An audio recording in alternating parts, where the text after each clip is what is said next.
Which is easier, to swim 1 kilometre or run 5 kilometres? To get a hole in one or 5 strikes in a row at 10-pin bowling? To find something in the dark or try to sleep on a 40-degree day? To find a 4-leaf clover or to find the end of a rainbow? To heal someone or to declare a person's sins forgiven? On Monday, we read about the paralysed man who was brought by his friends to Jesus so that Jesus could heal him. However, in the initial moment of interaction between Jesus and the man, Jesus doesn't heal him.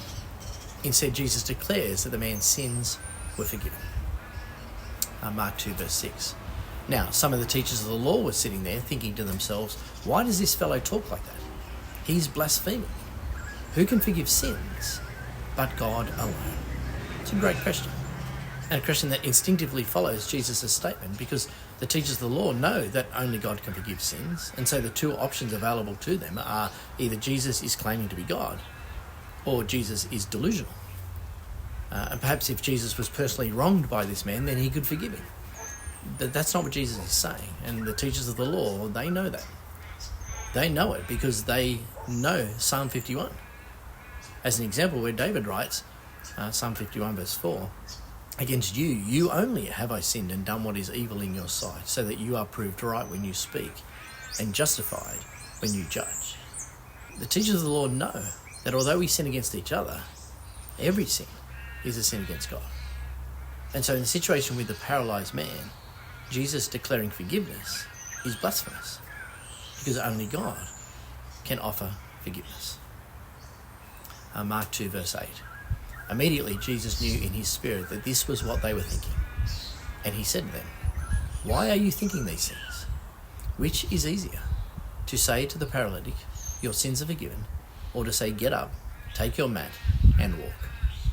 But that you may know that the Son of Man has authority on earth to forgive sins, he said to the paralytic, I tell you, get up, take your mat, and go home.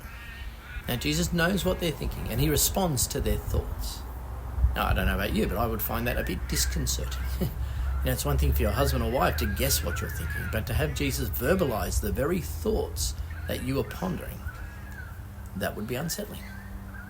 But Jesus wants to unsettle them. He wants to challenge them by asking a question of his own. Which is easier, to heal the paralysed man or to forgive his sins?